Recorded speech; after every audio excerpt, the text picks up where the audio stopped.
This is the annual general meeting of the Kwakiutl First Nations Treaty Making Society. Many items obviously have to be dealt with, particularly finance and direction, constitution and bylaws. And you should be informed that the Kwakiutl Treaty Making Society has been in existence for a number of months. They have been proceeding with work in regard to the signing of the treaty or the negotiation of the treaty, and you will see in the kits that our people have taken it upon themselves to file a letter of intent to negotiate a treaty, to receive money to do the background research and preparation, and in the kits there are, I believe, 6 stages in stage 2 that we are going to have to be involved with. This meeting is structured to represent the founding members of the organization or of the Treaty Society, that being the 10 members who signed the letter of intent and have been proceeding. They're all represented here at the head table by board members who will be introduced very shortly. The object of the Treaty Society is to do the preparation, to involve the people, to get themselves ready, to do the research, and also to sit down and negotiate. And I think we should understand that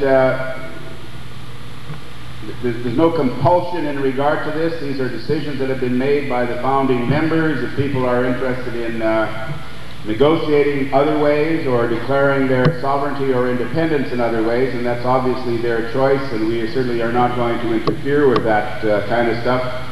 But the reality is that a certain number of people have made decisions to proceed by way of the BC Treaty Commission process, which is a tripartite, 3-party system with the federal government represented, the provincial government represented, the Aboriginal people, in this case being us, represented, with an overview by the BC Treaty Commission to make sure that things supposedly proceed in a fair and honest manner. And the work has basically been carried out by the Kwakiutl District Council originally. This process would not exist were it not for the Kwakiutl District Council and their executive and staff. The board most recently has become, I think, a little more active. Well, I know they have become far more active. And we are now moving to a stage, and that's why this assembly, I think, is so important. We're moving from a stage of having to depend totally on the Kwakiutl District Council, which has other purposes in addition to their involvement in Treaty Society, to a process where the Treaty Society itself will become an independent entity. In other words, it will be represented by your board members, and depending on the constitutional changes that you make, if in fact you make any, the Treaty Society will then be responsible to you as individuals directly. The Board of Directors has made decisions about the Constitution and bylaw changes, which we will deal with perhaps later this afternoon, and certainly over the next 3 days, that we want to move the Treaty Society not only to an independent operation of the Kwakiutl District Council while maintaining our cooperation and close association with the District Council and the bands, to an organization that devotes itself solely to the pursuit of treaty negotiations and a resolution of the long outstanding grievance which is based on Aboriginal title. So you should keep that in your mind. What we are talking about is the reality that the Aboriginal people in this area own the land and the resources. That has never been in question in my mind or in the minds of the Aboriginal people. However, our authority to exercise our jurisdiction on the territory has been questioned by the provincial government, the federal government, municipal corporations, and other groups who are non-Aboriginal people who are exercising authority over our land and resources. And the issue that we are striving for is to make absolutely sure that we reclaim a large part of our land and reclaim the authority to exercise jurisdiction over the sea resources, the forest resources, and most importantly, all aspects of our lives.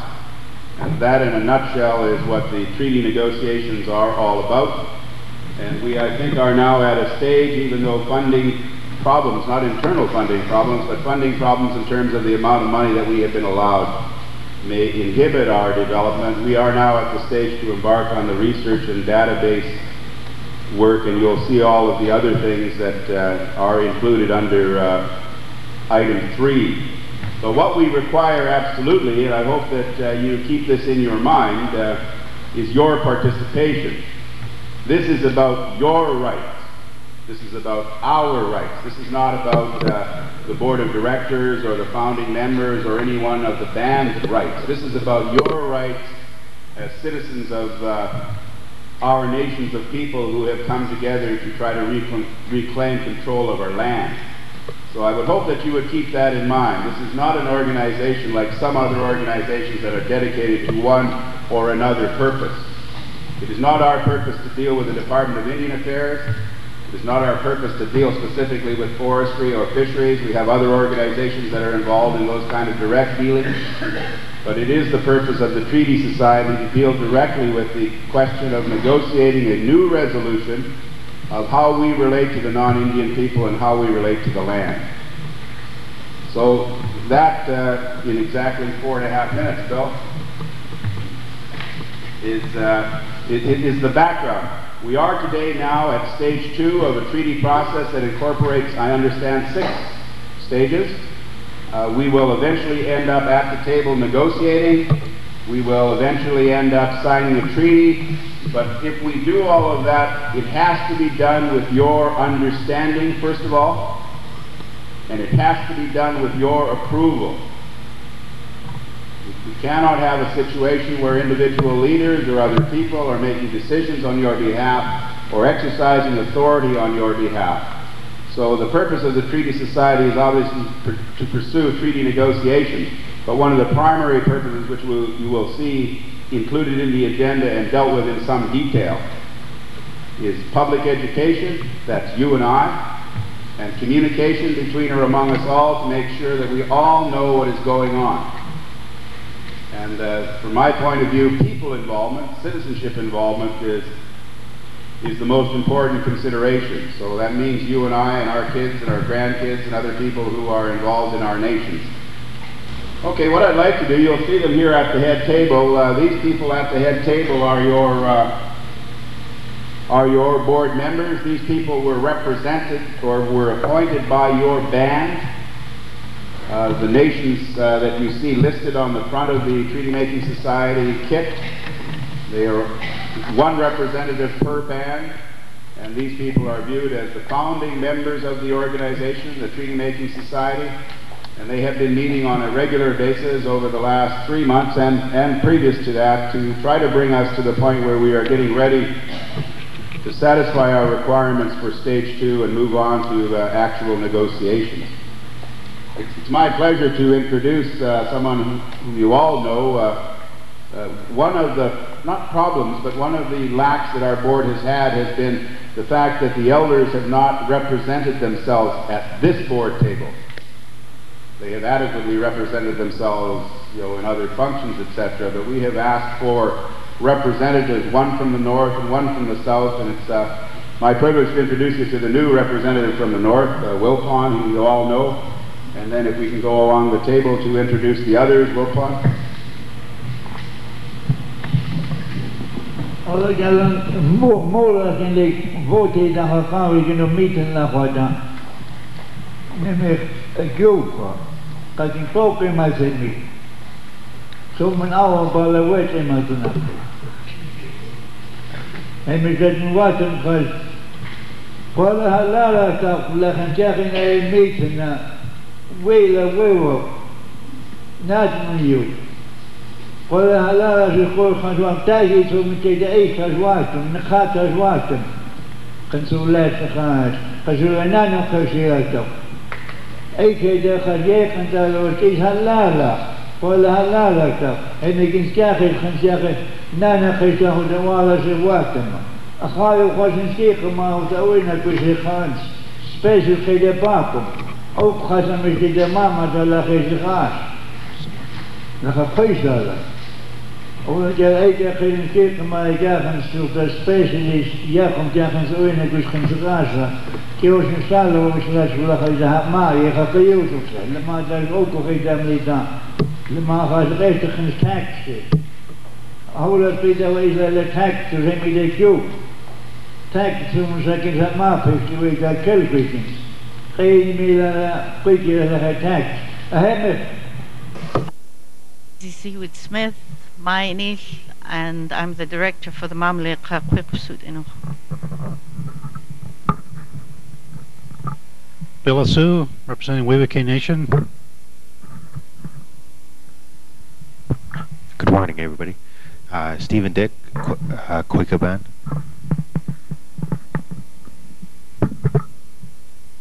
Man Wallace, that's First Nation. Bill Wasden, representing the Danakta First Nation. My name is Bill Wilson. Himas Tlali Litla. I'm representing the Tlawitzes Mumtagila First Nation. Sonny Wallace is representative for the North.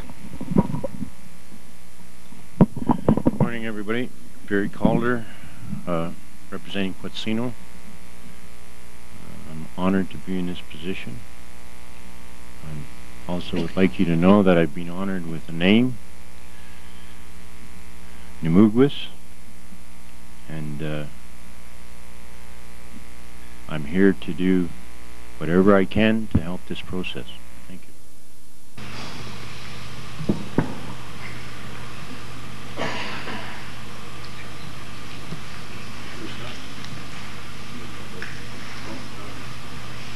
We have other board members, and as they come back, I think Chief John Henderson was called out. We will have them introduce themselves. In addition, the board will be giving you board reports. Item 2 under the purposes of the Assembly.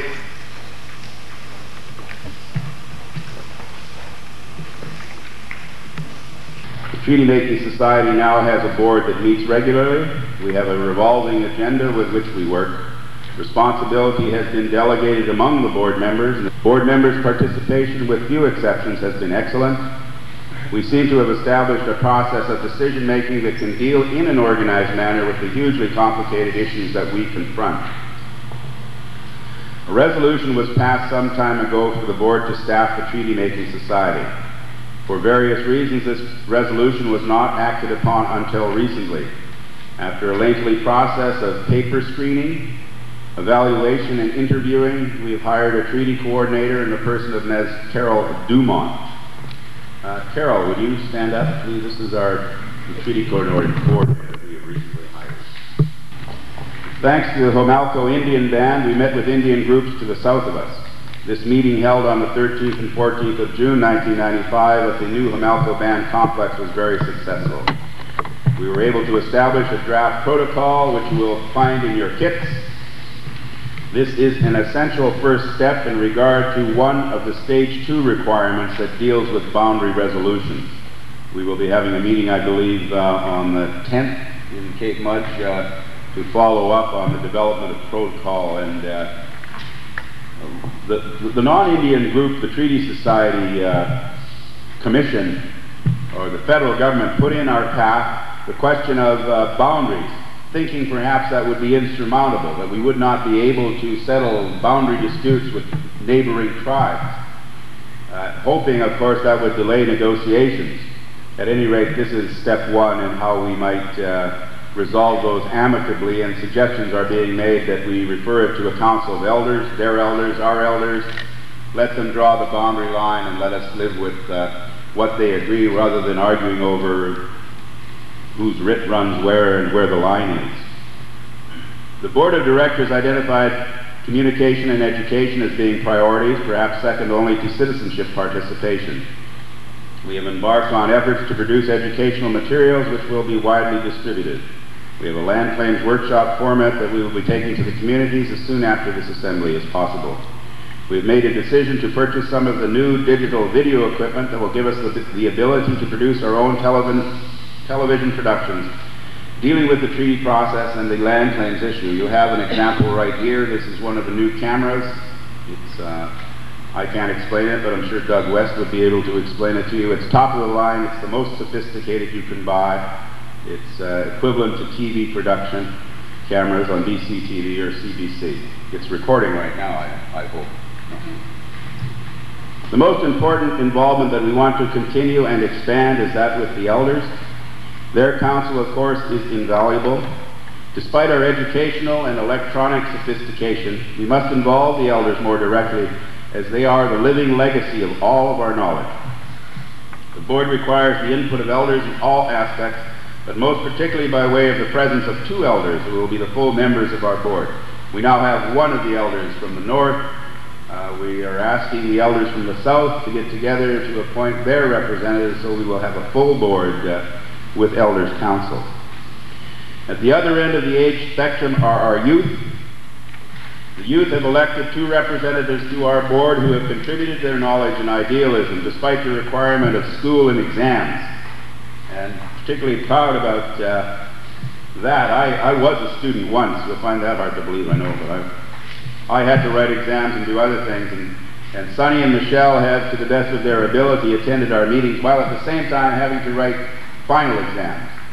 So that kind of involvement of 2 17-year-old people is the kind of involvement that we want to generate between or among all of us, regardless of whether we're 17 or 77. Their participation must be further enhanced by way of regular youth meetings to help us develop our policy and direction. It is, after all, their future for which we are working and planning. Citizenship involvement is the foundation upon which all work must be based. All of our people must be involved.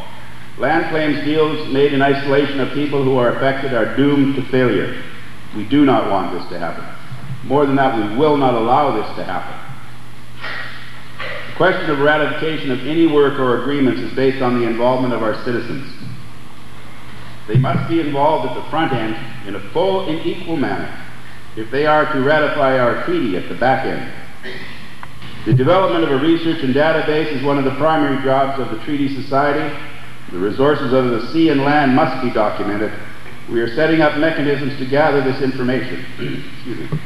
We have also embarked on a human resource inventory, which is essential to the success of this process. We have the talented people within our nation, and we need only coordinate them for our collective efforts.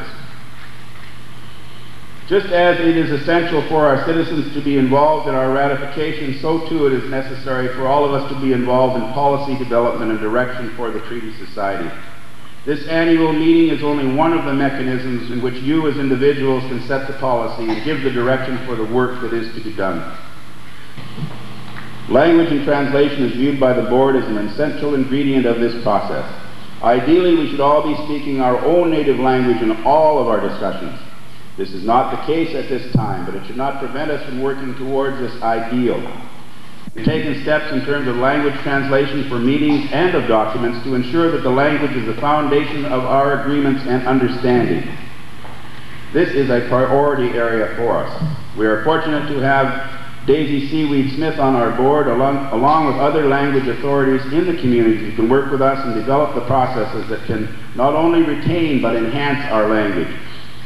And I'm going to recommend to the board, if I have the privilege, and to you at some point, that sometime down the road with a short period of time, I'm thinking maybe 2 years or 3 years, that it be a requirement of this assembly that everybody here speak Kwakiutl, period. Because I think that's one of the only ways that we can preserve the language. I would speak Kwakiutl if somebody required me to do it. But nobody ever required me to do it. I got along in English, and I've got along very well in English. And I don't think that that's the way we should proceed. So young people like my daughters and my son should know that if they were going to become leaders in this process, they have to speak Kwakiutl just as well as they speak English. And that's a challenge that I accept. I'm looking for help from you, Wilpon, and others. I'm not stupid, so even I perhaps can learn it. If I can learn it, I'm sure everybody can learn it. But I think institutionalizing the language as the communications medium at these assemblies gives greater reason for preserving it than a lot of the other assumptions about how wonderful it is to preserve it. It has to be a living, breathing language that we deal with on a day-to-day basis, and that has its expression in the highest forms of our communication, which is here, in our band meetings, in our tribal council meetings, and other things. So that if you don't Kwakiutl, sorry, you don't participate, and we're not going to translate for you. That may seem very harsh, and it would be very harsh for me, because I wouldn't understand most of what was going on. But I think we have to draw a line somewhere about the preservation of the most essential ingredient, or one of the most essential ingredients of our culture, and that's the language. So I would hope within 2 or 3 years, all of our meetings will be conducted in Kwakiutl, with no translation except for the non-Indian people that we might invite to be involved with what we're doing. We will move on in the agenda under item 3, progress reports, to the political presence. And I'm going to ask for assistance from the Board of Directors on this, but I will begin the presentation by telling you that over the past 6 months or so, it has become very apparent, and in my mind it was at the summit level, that our decisions at the summit level, the First Nations summit, were beginning to be directed by other people. And in general, I think maybe because of our infancy of organization and that we were not speaking out to a lot of the things and issues that were concerning us. In the last 2 or 3 meetings at the summit level, I do believe that a lot of the other First Nations and organizations out there are almost classifying as those people that like to stir the pot. But there are some issues there that just do not sit good with us, and of course the ones that we're aware of, and most of you should be aware of, is the funding formula that is outlined, that the funding that is put forward to us will be in the form of a loan. Well, right from the very beginning, we made our feelings known at that level, that we didn't believe that we should be accepting this as a loan, that the resources and the fish and trees and all of those things that the federal and provincial government make their money off of, and the areas that they tax, belong to us as First Nations people. Another issue that was of contention, or I would not say contention, was and it was brought up at the 2 meetings ago, was that we nominate and elect our members, 2 Aboriginal members to the commission, and the governments elect members of their own to the commission, and it was felt that those Aboriginal members at the commission level were there to represent us. If that was not so, why did we go through the process of nominating them, listening to their campaign speeches, and then electing them? And I brought this point to the floor myself, because that I felt rather than them sitting there being non-partial, they are there to look after our best interests. James Wilson and Bill Wilson spoke very eloquently towards that topic. At the last meeting, there was another issue that James spoke, and a lot of other people spoke to, was the I guess the limitation of the funds available. When we entered into this process, we provided the government, the Treaty Commission, with a budget. And if you'll recall, it was somewhere in the neighborhood of $8 million to complete these stage 2. Well, of course, you're all aware of what happened there. Is they simply came back and said, all we're giving you is $1.4 million, which was not even 1/4 of what we had asked for. And if we were making a loan, we felt that we should have the strength to say how much we wanted to borrow. So these things are all limiting, and they're what's always referred to now as the unlevel playing field. We're trying to level up the playing field. The federal government and the provincial government have huge resources, not just some of which maybe the Attorney General's office provides them with all the legal information they need. They have the lawyers and the scribes that write their policies and their papers. They have all of that government structure that they simply go to have position papers put forward in what we're doing. I know that at this point we have done very little at the community levels. I think that is one of our important mandates, and as Bill had indicated in his opening address, that we are working towards a agenda and workshops that Bill and I ought to visit the communities and update the membership that cannot have the luxury of attending these meetings as to where we are and where we're going, and seek their input also. So that is a very important part of our presence, our political presence, to be felt at the band level, at the First Nations level, in the villages, and even in the communities. The urban communities, I guess, is the word I'm looking for. We have a lot of our membership that lives in Vancouver and Lower Mainland, and in the lower part of Vancouver Island, Victoria and Duncan, Nanaimo area. So we have to work harder at that what seems to be the bottom rung on the ladder, which is not an insult. That's saying that in order to climb that ladder, we have to start at the bottom. And the most important people we have are those membership, and they have to be informed of what's happening. In regard to the political presence, we were directed, the executive was directed by the board to go to the summit meeting, and I'm sure this has already been stated to you, to try to increase the amount of money that we received, and we were successful partially in that endeavor. But beyond that, and I'll get to some of the comments that Jimmy made, any efforts that we make require some political presence. They need to know that you're there. They need to know that you're watching what they're doing, and more importantly, they need to respect you. But if they don't respect you, they need perhaps to fear you. And we have, despite all the good efforts, been shunted aside by power groups and interest groups, Aboriginal as well as others, at the summit level. And I think that the clear-cut result of our presence at 2 summit meetings was to re-establish our presence as an entity that must be dealt with.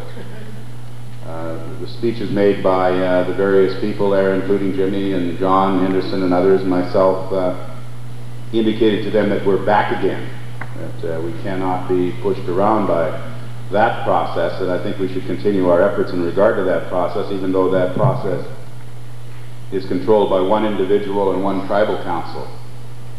In regard to Comox, you have the letter in the kit at the back saying that they have withdrawn from the tribal council or from the Treaty Society, and we sent them a letter signed by the board members regretting that, but accepting their decision.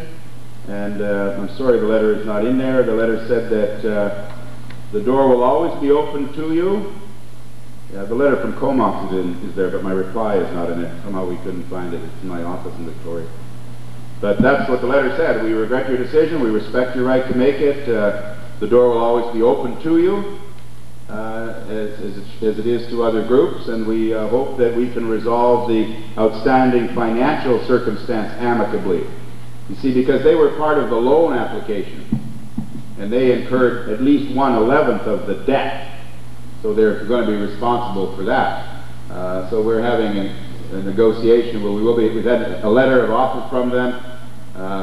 I don't think that it's satisfactory. We'll make a counter offer to them, and then we'll sit down and resolve that. But the ideal thing, of course, would be for they and the other groups to be involved in this process. And we've maintained that open door policy not only in terms of our meetings, but in terms of the opportunity to get back together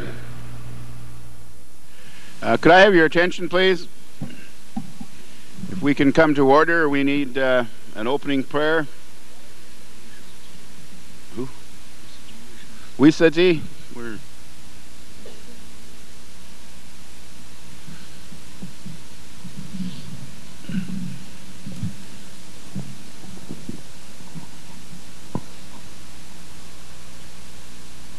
Grila Keslom, no Garner Juanala. My kilach no waches wachelasach. Sosa Saquailach no Ulsquaquer. Taslach Juanalach. Galabech no Nachwat Gugilast. I did explain at the outset when the meeting started how this meeting was constituted. It was 5 representatives from each of the founding nations for a total of 50 people. And then the number was 12. It's now 13 board representatives.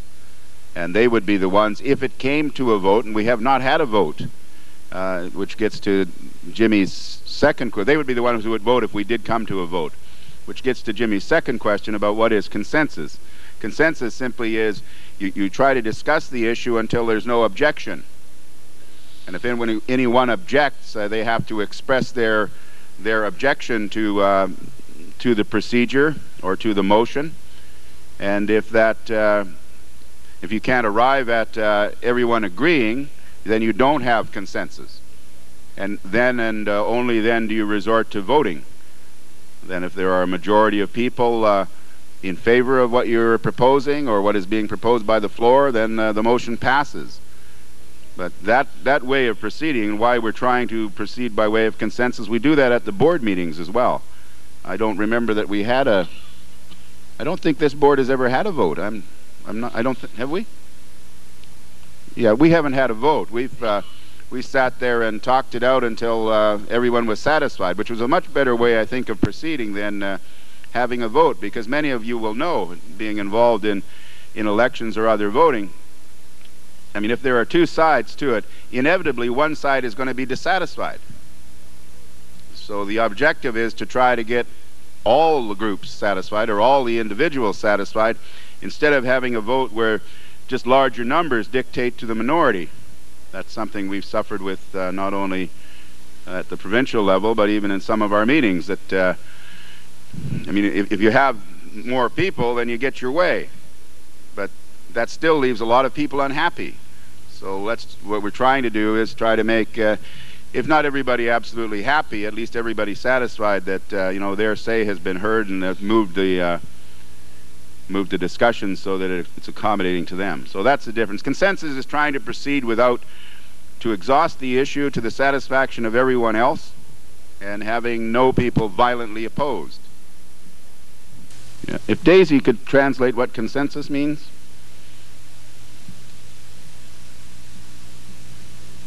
Hamquyu soche Haquyu consensus Conswila Knognigla Knogwigidas Nugwigslach Lemanoch Gar Lord Knognitlo Sachanor Arsteso Lemisoch Katasoch George Hunter Nick is an Iachus Oerstasech Lemisnoch Lemisens says we legends lemons eusas lachoch George lagitlands ask consac wigitens guidas the sui lemisochnig oh lemachud las ikya we get hem consensusly khadid lachoch George sernig lach it's examen iyak Chus Walterman, chus Lemis sur Bill Nigelach, we gaichens vota.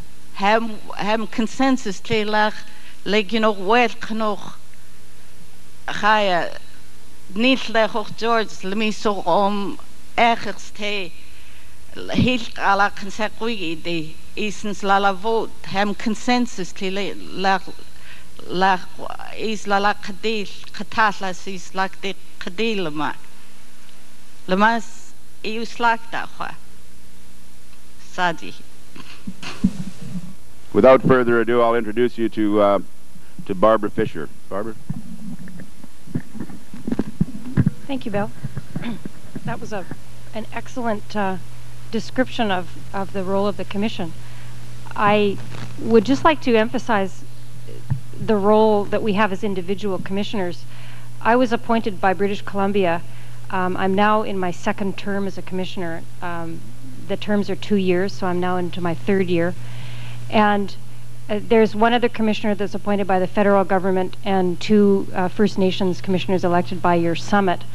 And our chief commissioner is appointed by all 3 of the principals. While I'm appointed by British Columbia, I don't represent British Columbia in the sense that I represent their interests only, because the Commission as a body has decision-making authority with a quorum of commissioners.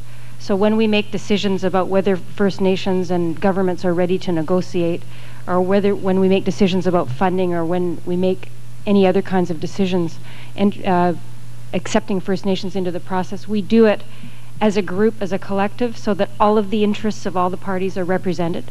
And in that way, we function independent from government. We just published this document, which is our 2nd annual report. I brought some copies for you. If you want more, we have lots of them at our office in Vancouver, and I can make sure that we can ship some more up too if you want them. We're in our 3rd year, as I said before. Really, the process opened in December of 1993. The first commissioners, including myself, first started in April of 1993, and for the first 6 months we were establishing ourselves and figuring out what it was we were supposed to do, getting our office started, hiring some staff, and doing all of those kinds of things. I'm sure you're aware how complicated that can get. We have a very small organization. We have about 12 people working with us, and that's about it. And we're managing, as Bill mentioned, the budget process, which I'll talk to you about shortly. It's not a pleasant job, and it does have problems with interfering with our role as the overseer of the process. But we're doing the best we can with the process, and there are some changes that I think will be taking place over the next few months, which will be positive, I believe, for First Nations. In the annual report, Bill asked me to give you a basic précis of the kinds of issues that we're dealing with right now. We have in the process now 43 different First Nations groups that have entered negotiations. That's a majority of First Nations in the province. It's not all of them. I think it represents about 65+% of the population. It's voluntary, and that's why not everybody is in it. Of those 43 First Nations, there are 7 groups that are in stage 3, which is your framework agreement, the beginning of the 3-party negotiation process. And the rest of the groups, 36, presently are in stage 2, and that's where the Kwakiutl Treaty Making Society is in stage 2, which is preparation for negotiations. In the next year, I believe that quite a few, probably most, or quite a few of the groups like yourselves that are in stage 2 will get into stage 3.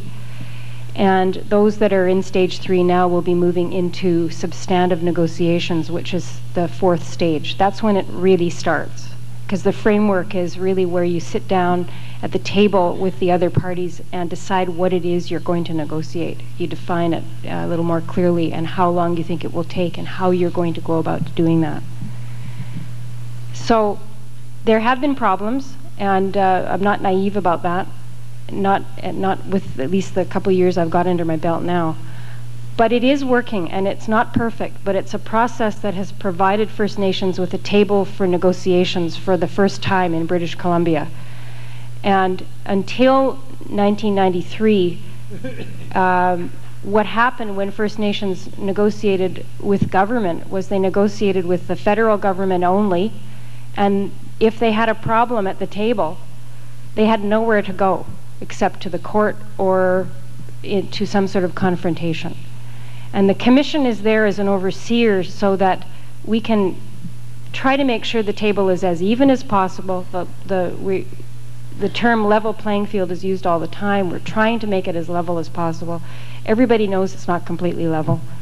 The governments hold the resources and the First Nations don't. We understand that. Funding is supposed to help level that. It hasn't done that to the degree that it was supposed to, but we're working on it. However, it is proceeding, and the fact that First Nations, in spite of all the obstacles, are moving through preparations, are getting framework agreements, and are moving into negotiations, and the governments are sitting there at the table talking to them, is very positive. This has not happened before. So one of the messages I'd like to give you is that while there are problems, and I'll certainly answer any questions you have about any of the issues you want to raise, the people that are in this process need to support it, because the commission is there to assist all the parties, but we need the parties' support too. We need the parties that are involved to sit down and try to do their best as well to try to make this work in a positive way, because all of your communities are working very hard and the level of commitment is considerable, and I understand that, and I've seen it all over the province. I don't think a lot of the members of the public really appreciate the kind of commitment that's required and what it means to your communities to come and be involved in this kind of process. And it's very important, I think, for people to understand what First Nations communities have to do to come into the process. And that's part of the public information issues that I'll talk about in a few minutes. Now, when in the annual report, it serves a couple of purposes, this document. We're required to report annually to the principals about the status of the negotiations. So this is a report to BC, Canada, and the First Nations Summit about the process. But it's also a public report, and it serves to educate the public as well about the BC Treaty Commission, about negotiations, and about treaty making. So there are things in the report that describe the commission and the history leading up to the process, and a description of the six-stage process. So it's an informative document. It's quite short, and it's fairly easy to read, so I encourage you to look at it. The substantive part of the report involving the report to the principals includes 6 recommendations that we made this year, involving issues around interim measures, public information and education, consultation processes, funding, management, and legislation. So I'll just briefly go over the recommendations we made and why we made them and why those issues are problematic. Now, the first one deals with interim measures, and interim measures agreements are important, and in fact critical to the process, because they are meant to provide protection to First Nations interests while treaty negotiations are taking place. We understand how critical that is to First Nations, and before entering negotiations, the only other tools to get some kind of interim protection would be through court injunctions, and some First Nations, particularly who are not negotiating, sometimes use confrontation to get their agenda before the governments. So interim measures agreements were meant to, in many ways, replace that, because you're coming to the table in a cooperative way with governments to address those interests while negotiations are going on. And the commissioners understand the concern of First Nations that developments which could alienate resources in your traditional territories before and during the negotiations are taking place with little or no regard to your interests.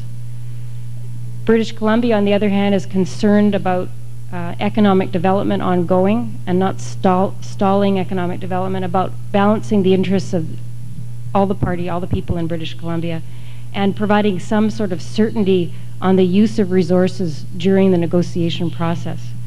And both BC and Canada have expressed some concern about making sure that interim measures agreements and negotiations are, slow down, sorry, are, I'll really slow down now, I forgot mine. They cannot be so complex that they can replace the treaty making process. And the task force report recommendation 16 is important. It's the one that says that interim measures agreements be negotiated when an interest that is being affected that could undermine the process. But they also said that interim measures agreements do not replace the treaties. So it's important to make sure that there's some balance involved in making sure that interim agreements can be dealt with quickly and effectively. The problem is that the way that they've been handled so far, with particularly the provincial government, because they mainly involve lands and resources over which the province has jurisdiction. So the federal government hasn't been that involved in interim measures yet. They will be, though. That they have implemented some of their policies in a way that has made it more difficult for First Nations than they anticipated. Now, the Commission until now has taken a very low profile on interim measures because they are essentially substantive issues. They involve the negotiations. But what we've seen over the last 6 months or so is a failure to get proper discussions going, which has an effect on the process. And when it has an effect on the process that's negative in particular, we have an obligation to make sure that these issues are brought to people's attention and they try to correct them. So the first recommendation we made was that interim measures agreements must be negotiated effectively and timely. The provincial government has a policy that delegates the authority to negotiate these agreements that are early in the stages to line ministries. So if it's a forestry issue, they're telling the First Nations to go to the Ministry of Forests and negotiate an agreement with them. If it's mining, it's another ministry, etc. In some cases, there have been agreements, and I think there have the First Nations interests have been addressed, but in other cases they have not, and it's been inconsistent. They also have a policy that says that at a certain stage in negotiations, when the issues are more clearly defined, then interim measures agreements can be negotiated at the treaty table with the treaty negotiators and with Canada in a tripartite manner. Those are their treaty-related interim measures. No one has done those yet. It is important in the view of the Commission that the treaty negotiators who are working hard at the tables to develop relationships with the First Nations and the other parties, that they are able to make sure that the issues are dealt with, whether it's with them or with some other negotiator, but that they're dealt with fairly and quickly because it's affecting what's happening at the tables. So we're very concerned about this. We've made this recommendation in this public report, and we will continue to have further discussions with the governments about it. Now, public education and public information are absolutely critical to the success of the process. In our first annual report, we were quite critical of all three principles, not just the governments, but the First Nations Summit, for not proceeding to inform the public more about the treaty process, about the history leading up to it, and about why we're doing this. And the Treaty Commission has a role to play, but our role is more limited to what the negotiation process is, what the status of the negotiations is, and what we have to do. The questions the public wants answered about commitments to negotiate treaties, why governments are doing that, why First Nations are doing that, must be answered by those parties. The Commission does not represent government, and we don't represent First Nations. We're neutral. And I tell you, it's an interesting position to be in, to be a neutral ombuds type person in a negotiation process that is entirely political, because these are political negotiations. So it's an interesting and challenging role, I can tell you that. Now, there has been progress on public information, and in the last year there's been this tripartite education committee. I know they came to Campbell River, and some of your people were involved in a forum that took place a month or two ago. There have been public forums like that all over the province, usually twice a month since September, I think, give or take some breaks at Christmas time. I've personally attended many of those. Some of them have been very good, and some of them have been very poorly attended. The ones that have been dynamic and full of people are generally in the areas where the public are aware that the process is moving ahead. The ones that have not been as well attended, I believe I came to one up here in Port Hardy, and there were not that many people here, and I think it's probably because a lot of people aren't quite aware of that things are moving, and they're not moving, you're not as far ahead in the process as some other areas may be.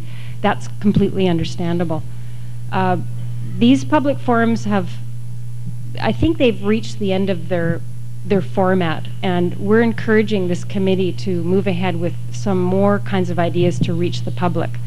It's going to be important as well for the parties at the tables in a local way to carry on with public information, particularly as negotiations progress. The task force had made 3 recommendations about that. One was information at the principals level, one was local levels, and that's where your people are involved, and the other is education in a more broad context with other ministries and departments and curriculum development and history and those types of things. And on education, we didn't feel that there's been very much progress made at all. The commission sponsored a couple of television shows with the Knowledge Network this last year. And in the second one, we did a live public forum from North Vancouver. I don't know whether anyone saw it. We have tapes available if anyone wants to watch them. But in preparing for that, we also prepared a 10-minute historical video, which was a conversation, an interview with Professor Paul Tennant, who wrote one of the books that is sort of standard fare reading for the process in British Columbia. And he provided a précis, really, a short summary of the history in British Columbia, why there's no treaties here, what's happened up until 1993, or 1994 at least. And that little video it's the only thing that exists that gives people a sense of context, and it's very small, and we really would like to be involved or see the principals involved in preparing something that's better than that has more information in it. But it has been very useful, and there's been a lot of demand for it in public forums and elsewhere for people to view that, because it does help. Because when people understand the context and the history and why we're doing this, we find, at least I find, that they're much more accepting of the process. So I can't, the recommendation we made about public education and information was that keep going and do more. And it's absolutely critical. Now, consultation processes are important as well, and they're connected to public information, but they're a little bit different, because this process is designed for 3 parties to sit at a table, not more than 3. And 2 of those parties, British Columbia and Canada, have an obligation to represent all of the other interests in the communities. That's what the process was designed to do. And in doing that, they have an obligation to consult with those communities to find out what interests are being affected or what their interests are, etc. Now, it's in everybody's interest, including First Nations people in the communities, that those consultation mechanisms are effective, because the more the people are consulted, the easier ratification is going to be at the end of the day. And it is very important that governments fulfill those obligations. It's not going to be easy, because I certainly hear everywhere that the non-Aboriginal communities distrust the government as much as the First Nations communities do. And they don't feel that the governments are representing their interests at the table. So the message I would like to give is that it will be important to bridge the gaps for communication, to understand each other in the communities, because the communities, you have to live with each other. And so it's important that the communities understand what is going on, and that's what the consultation mechanisms are about. And they're developing regional committees and local committees. And as much involvement as the First Nations can be involved in some of that, the better as time goes on. Now, the most controversial one, from your perspective, involves funding. And we recommended that the principals must review the current funding program to ensure 2 main things. First, that First Nations have adequate funds to prepare for and carry out treaty negotiations. And secondly, that the Commission is able to carry out its responsibilities effectively and independently. Now, the funds available over the long term do fall short of what's necessary to carry out the effective negotiations. And really, the task force report said agreements that are negotiated without proper preparation will lead to further disputes, delays, and wasting of resources. Now, there have been serious concerns expressed over the last year. It's only really been the last year that we've been allocating funds, because we didn't start until last summer. We didn't get budgets until, we didn't get the funding program didn't get finalized till last June. And so last summer, we went around and met with all the First Nations and reviewed their budgets, and we did our allocations basically in the fall of last year. So it hasn't been that long. In a short period of time, we've made everybody unhappy with respect to funding. So the amounts are of serious concern. The timing of the allocations and the distribution has been of serious concern. Lack of resolution on issues that arise if negotiations break down. They're not resolved. And all the administrative inefficiencies associated with the funding program. Now, we wrote to the principals in the middle of June, bringing about 7 matters to their attention. And I attended a meeting with all the principals in Ottawa on the 19th of June where we raised this. And there was a subsequent meeting 4 days later in Vancouver. And we have made substantial progress to get the principals to move to improve the funding program. Now, what we told them was that the projected funding for the support substantially exceeds the funds available. Last year, we allocated $18.6 million. This year, we have 23 plus a bit $million. And there are, because our distribution was so late in 1995, at the end of the fiscal year, a lot of First Nations still have funds from last year, and that will help cushion things. It's not going to, it doesn't have any effect on what allocation a First Nation is given in this fiscal year, but it does increase the amount available, although it's a false sense of security, really, because it's money from last year that was delayed. So, but we have that $23 million this year, and I understand that funds will be going out shortly, depending on your situation, and I can answer your questions about that in a few minutes. The funds available for the next fiscal year we're going to drop to, I think it was from 23 down to about 17 or 60, I can't remember, 18. It was dropping anyway for the next year, and then it was going down to 17. So we had this kind of a line where it went from here up to here and then down, which made absolutely no sense, because the guidelines that the principals prepared that we have to use to allocate funds to give us some structure there show, even with their amounts, and it's obvious that as First Nations prepare and get into negotiations, the needs go like this. So we had a graph that showed this, which leads to inevitable disaster, and that's what we told them. So I think they heard what we had to say, because on that issue alone, they struck a high-level committee with the deputy minister level, and we had conducted a meeting on June the 23rd where the federal government came back with a proposal to increase the funding amount so that the line didn't go like that, but it went like that a little bit more. So it started at 23 and it went up to 28 million over 4 years, and they added on to the envelope, because one of the other things we told them was it was very important that we had a 4-year envelope all the time so that we could do projections for First Nations so that you can do planning for more than a year at a time. So we will be able to allocate with hopefully some new guidelines that will reflect the available funding. You will be able to do some planning, longer term planning that will assist you, and even if the money is not enough, at least you know in terms of a 4-year envelope what you can expect, and you can plan accordingly. That's about the best that can happen. So some of the issues we raised were, I don't need to go into all the details, but it was mainly to raise the issue with them that the amount available is insufficient and it has to be higher, and the pattern of funding must be consistent with the needs. And even if there's going to be a gap, which there is, at least the gap is not going to widen, it's going to stay consistent. And First Nations must have the ability to plan. We needed, some of the other recommendations we were making to them, and we're developing them to give us more flexibility to be able to roll funds in and out of fiscal years, to get away from a complicated stage and fiscal year funding arrangement so that we can plan by stage but fund fiscally so it's simpler. We don't have hordes of documents and that sort of thing.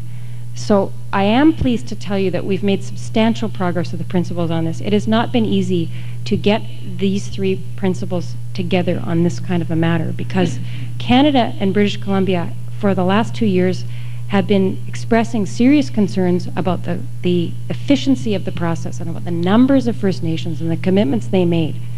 And they were quite adamant about not coming to the table to talk about funding issues if First Nations weren't going to come back and talk about ways to make the negotiation process work efficiently for everybody.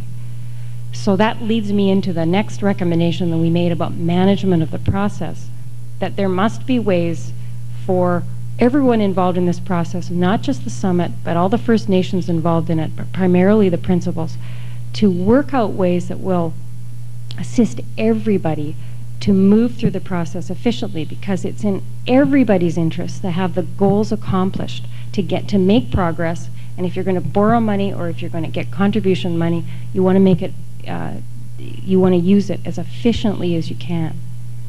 So all we really could say was that they must find ways to effectively manage the process where we're going to have more than 43 different First Nations involved, and at the same time respect the task force principles that First Nations have the right to define themselves in the way they want to be structured.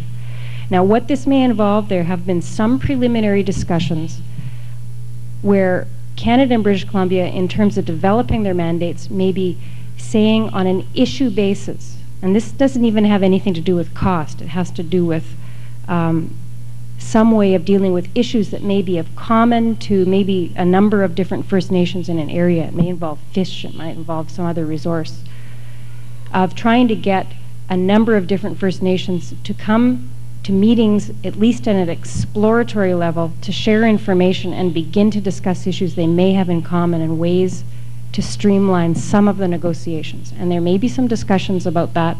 It will be subject to agreement by everybody. So if a First Nation does not want to do it, they are obviously not required to do it. But there probably will be some discussions about that over the next year to try to manage the issues in a way that makes sense. Because the governments have said that if they have an issue that applies to a number of First Nations, that they don't want to negotiate it 10 times. And it may be in the First Nations' interests, all of the First Nations that might have a common interest, to be there at the same time, rather than have one First Nation set a precedent. That may be what happens. The Commission's role there is simply to facilitate meetings where the parties agree to come. And we will play a role in doing that if that's how things develop. The last recommendation was about our legislation. And when you enter into your 3rd year as a commission and you still are not established by a statute, in other words, there's no such thing legally actually as the BC Treaty Commission. Your treaty-making society is a legal entity, but we're not. And we're not because the federal government has not yet enacted legislation creating us as such, and they committed to doing that in the Treaty Commission agreement. Now, it hasn't stopped us from doing anything, because we have the authority under the agreement and under orders in council to proceed and to carry out our responsibilities. But in a long-term way, the lack of legislation it doesn't provide the solid structure that you need for the manager of a process like this. And I am pleased to say that the federal government has finally given notice in Parliament. They gave notice, I believe, on June the 22nd, that the legislation will be introduced and likely passed when they resume in the fall, September. So they finally did that, and it was brought forward, I believe, in concert with the federal government's inherent right policy, self-government inherent right policy. So I don't know what's happened in that end, but at least our legislation is going forward. And it provides the stability that we need to move into the next phases and to survive the next provincial election as well. The more mundane matters associated with having no legislation is that all 5 commissioners sign all the agreements, and it affects the funding. It makes it even more complicated, and that's one of the reasons why there were other delays in the last year with the changeover from a chief commissioner and the changeover of commissioners. It has not been easy in this year with funding. So those are really the prime issues. I can tell you in terms of the Kwakiutl Treaty Making Society and your own budget issues. I'll just explain one thing to you about how the guidelines work and what problems you probably have right now. And that we have to apply the guidelines as much as we can, but we have some discretion. And for each stage in the guidelines, they have a maximum amount in them. And for stage 2, the maximum amount for the largest group in the guidelines is $920,000. So if we were going to stick with the guidelines for the Kwakiutl Treaty Making Society, we would have allocated for stage 2, no matter how long it would take, $920,000. Now we didn't do that for this group. I believe that the allocation was about $1.4 million, because we recognized the size and the population of the group, and we recognized that there had to be a way to give more money to this group, and we did that. We actually, the allocation to this group was about the largest that was given, I think. It was at least one of the top couple anyway. Now, because of that maximum ceiling, we don't have that much more discretion to provide more money for stage 2. And I know that creates problems. We do have some discretion to increase amounts in circumstances that warrant it. But with the amount available and the number of First Nations involved, we've been trying to make sure that we give something to everybody. All of our First Nations here objected to the loan concept to begin with. However, there is this process, and the process was more important, so we decided to get into the process despite the fact that it's a loan process. And what is very bothersome about this funding right now is that we're borrowing the money, and there's these limitations on the amount that we can borrow. We can't understand why the limitations are there, and why can't each of us that are into this loan process borrow what we actually need. And I believe there is an onus on the BC Treaty Commission itself to correct this concept, to try and reach the level playing field. The thing about loan funding, I understand what you're saying, and one of the proposals that was discussed at the meeting I attended with the principals was, why can't First Nations go to the bank and borrow what they need and have the government guarantee that? Now, they did check that out, and they came back, and this is what the federal people said, this is what their problem was, that with the current budget problems with the federal government, the loans are interest-free up until stage 4. And because of that, there's a cost associated to them. It used to come out of someone else's budget, and now it's coming out of Indian Affairs. So that's one thing that's whittled down their ability. Now, that isn't going to be any different necessarily with a bank guarantee, but what happens if they go and do guarantees is that they're required under their, I don't know what, laws, policies, legislation, to take 25% as a contingency for bad loans, and that again comes out of that budget. So they came back at the meeting and said, it's going to be worse if we do it that way because we will have less to guarantee. I sort of like the idea of going and doing that, and then we wouldn't have to be involved in this anymore. I completely supported that, but that's what they said. Now, that's all I know. We've certainly made the point in our annual report that in dealing with the funding, the fact that the majority of the funds are in the form of loans must be taken into consideration.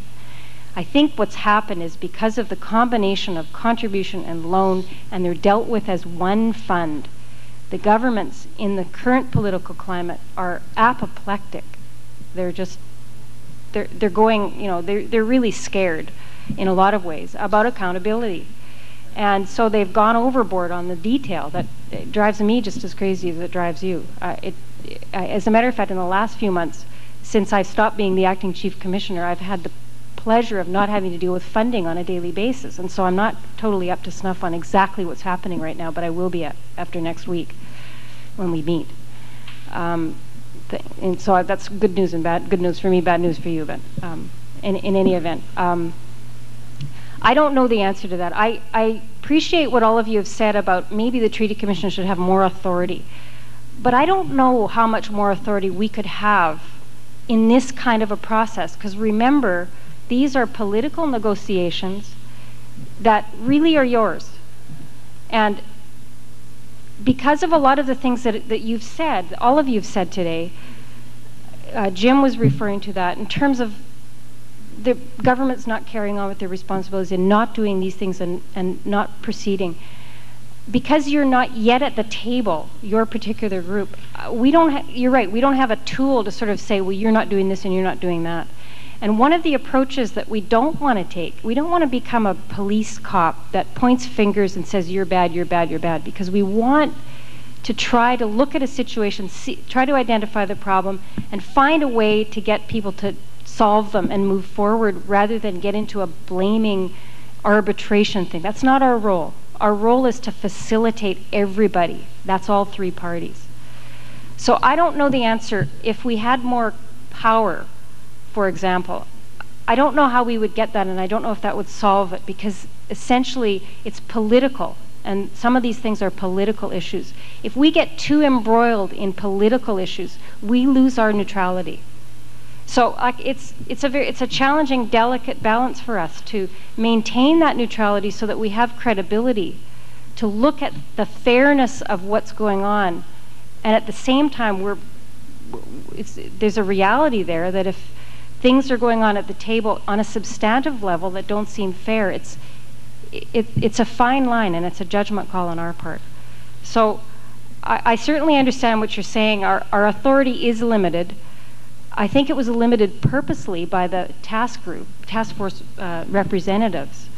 And, you know, I don't think that anyone would have any particular problem in increasing the authority. And as a matter of fact, the principals have been, in the last few months, looking at us and saying, well, we'll let the Treaty Commission do this, and we'll let the Treaty Commission do that. And they have said to us that they want us to be able to really ride roughshod over the process and get the parties moving. And I think one of the people at the meeting used the word kick butt. That's what he said. We want you to be able to do that. So I think with time and with the development of this thing, we will continue to try to do whatever we can to move it forward. I think I've answered all of the questions. If I haven't, at lunchtime, come and talk to me, and I'll do my best to be more specific. Thank you very much for listening, and I appreciate being invited today.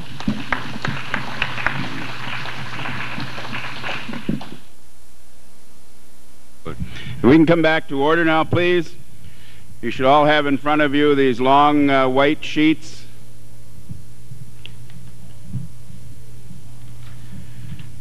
The title is Proposed Changes to the Kwakiutl First Nations Treaty-Making Society Constitution and Bylaws for consideration at the Annual General Assembly of the Society, July 5 to 7th, 1995, in Fort Rupert, British Columbia. This annual general meeting is, as we said before, and you should understand it, composed of the 5 representatives from the founding nations, 5 per founding nation, for a total of 50 people, and the board of directors for 13 people. And as Billy mentioned earlier, or mentioned to me at any rate, we had very lengthy discussions about the Constitution and bylaws because we were directed by way of resolution at the Cape Mudge meeting to propose certain changes that were not voted on at the Cape Mudge meeting. The bylaw changes were proposed there in a slightly different manner The different manner was that various options were given, but none of them were recommended. And we considered at the board table on about 6 or 7 occasions the old constitution and bylaws with the proposals that were recommended to be changed by the Cape Mudge resolution, and to serve notice to you to convene a meeting before December of '95 to consider the bylaw changes. And that notice was given to the founding members. It was given by me as well to the group. And you have in front of you the old constitution and bylaws, the proposed changes in the center, and the new constitution and bylaws if you approve the changes. We, as I said, spent a great deal of time discussing them, especially in the area of membership and in the area of the executive and structure of the governing board of directors. And I'm very pleased to see that after a lot of discussion, and we had a lot of dispute, not so much dispute as different ideas about how we felt things should take place. When it was finally arrived at, we exhausted the discussion and we came up with these recommendations, which the board of directors is making to you unanimously. So all of these changes, I think there's only one place within the bylaws where there is an option.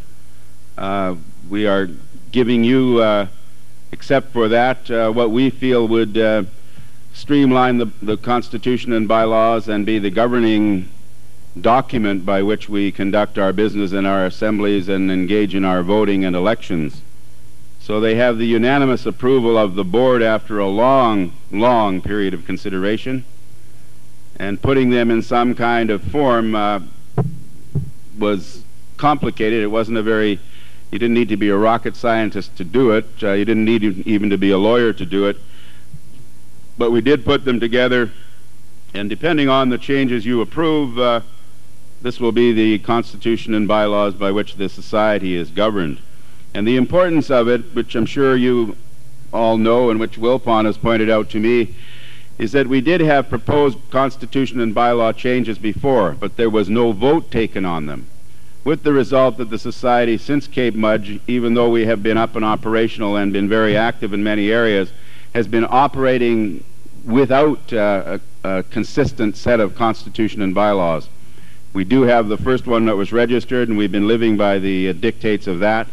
What we're recommending to you is a new set of constitution and bylaws which, if you approve, will govern the future conduct of the association. And I think you should know that constitution and bylaws, while they won't prevent a lot of things, what they will do is give guidance to the people who are doing the work to ensure that their relationship is based on how you desire them to proceed. So they are an important document. It's sort of a rules of conduct, rules of procedure and authority, and how it's exercised on your behalf. So they are important, but remember that no piece of paper, and marriage contracts I suppose are the best example of this, no piece of paper is ever going to keep a group together if they do not want to be together. That the spirit and intention of our relationship must be in our hearts and in our minds, and we can put it on paper as much as we possibly can, but if we do not have the commitment to enforce what we say, no paper will save us from our internal struggles. But this paper, or any new paper, hopefully can define our roles and our relationship and the authority that we are either delegating or exercising on behalf of or from the assembly and from the people. So remember, the people who will be voting, if it comes to that, on this will be the 50 representatives plus the board of directors. And we are anticipating, and you'll see by nature of the proposed changes, we are wanting to move towards a situation where the treaty-making society is composed of the membership being all of the people who can trace their Aboriginal ancestry back to the territory that's bounded by our claim. So in other words, citizenship is not something that can be delegated to people or can be given to people. It does not flow from a band list. It arises when you are born, and if you are born to people who can trace their ancestry back to the traditional territory that we are reclaiming, then as of right you have the opportunity to participate. That's what we are trying to move towards, because we know that the resolution of the land claims grievance will not be done and should not be done by a few people. It must involve all of the people, and all of the people have to have an equal say in the ratification of the deals that are made and be informed of them. We talked about that some yesterday. So that's where we are desiring to go. You may not want to go there as quickly as we're anticipating we can go, but that's the idea, is that at the next meeting, if you approve some of these constitution and bylaw changes, perhaps the hall will be full of people who are here not as delegates but as representatives of their own interest, as citizens of the people from whom we are descended. We have a speakers list. Mike 14, Luann Glendale. I have two questions. Number one, on section 7.3, we can further define what we mean by participate so that it's really consistent all the way throughout, because sometimes it looks as though participate means observe, and other times it looks like you actually have voting rights. But just for the sake of consistency, make sure that that is defined more clearly. And the second thing is, does the entire package of proposed changes have to be voted upon and approved, or can the voting members who are here approve portions of these changes, the ones that people are comfortable with, and the ones that people would like to go back and have some discussions about with community members, have an opportunity to do that? The answer is that you can approve whatever you require. You don't have to approve it all in a package. We were proceeding with it, and I was marking out the controversial sections which we have to come back to, and if necessary have a vote on, and then moving through the ones that are more easily just adapted. So I mean, certainly continued consultation about controversial sections is good if it doesn't extend another 37 years. You know, the request for people to consult with their bands is a legitimate one. This was tabled in Cape Mudge, and obviously had been tabled before my time involved with the Treaty Society. And these recommendations have come through. In fact, this same assembly approved these very motions in this very hall 3 years ago. So the answer is you can approve one or all or none. So it's entirely up to you. That's why we're having, you know, this lengthy discussion, and I think it's absolutely worthwhile. But at some point, a decision has to be made by us, and that's what has stifled us previously, is an apparent inability to make decisions. Well, we're making decisions. Some of them may be wrong. Some of them may appear too hasty. But if you don't make decisions, you don't progress and go anywhere. And we're trying to progress and go somewhere with all of this, and especially to incorporate the interests of all of our people who, as Chief Sue has stated, have an inherent right to participate. Mike 14. Carol. Thank you, Chairman. Carol Dawson, KDC Health Planner. I guess I would fall under the speakers list under other, because unfortunately I am a Jaurena Muslim, and that tribal council walked out, and I just want to say that the new versions that are being put forth are very good, but I would like to have some protection for people so they won't fall through cracks like I did. No one asked for my consent to withdraw from the treaty making, and I was really annoyed that happened. I'm going to use the word, and I don't intend to offend anyone, but we seem to have a lot of upstarts at times, and I'd like to see a lot of upsmarts, S-M-A-R-T-S. I think what happened when people withdrew when the MTTC withdrew, I was really shocked, because first of all, I myself was not conferred with as a member in good standing, Jaurena 159. which is my identification through the Indian Act, but my family roots go much deeper than that. I was offended by that lack of democracy, and I would hope that there would be some protection in here for the members of the bands that are currently in this process, so that they're not rudely disengaged by people who don't consult or confer with them. It's my understanding that these things should be taken to a referendum. And thank you for the time.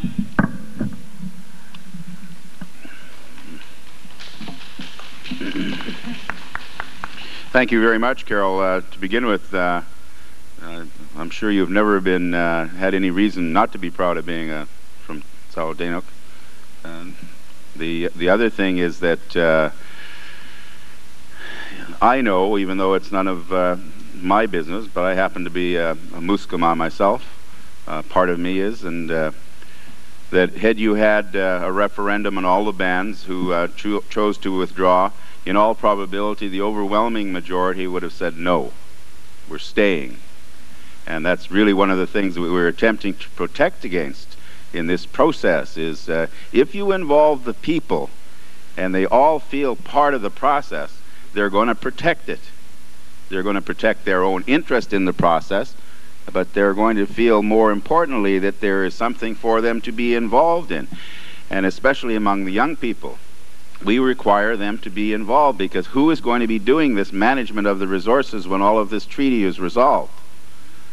If we don't involve those young people, they will either be people without the knowledge of the land claims process and the struggle that their ancestors engaged in to achieve it, or else they will be non-Indian people. And we'll be back in exactly the same situation where we were in before, where the Department of Indian Affairs makes the decisions for us. So it isn't just about a constitution and bylaws, it's about the basic aspect of democracy, the right of each individual to have a say over his or her life. I mean, and I'll ask you the question again. Do you believe that all of our people have a right to participate in land claims? That's the question. Now, how do we facilitate that participation? That's what these amendments are about, is to make sure that they have the opportunity to participate.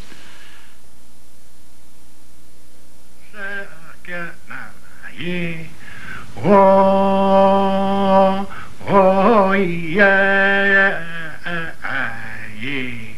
Whoa, whoa, oh, oh, yeah. Whoa, oh, oh, oh, oh, oh, oh. Whoa, whoa, oh, oh, yeah. Whoa, oh, oh, oh, oh, yeah. Was making it Okwa Quain Islamasa Isaaclan Namo Qua like Lisam Aya like Lisa Qua Quisi like a Wonk Spanta like a Claylan Ma Khalifla Clay. Oh, oh, yeah, yeah. Oh, oh, oh, oh, yeah. Oh, oh, oh, oh, oh, yeah. وانتم كان مصاص يا انتم كان مصاص يا خيط إني قاديس oh, oh, oh, oh, yeah. Oh.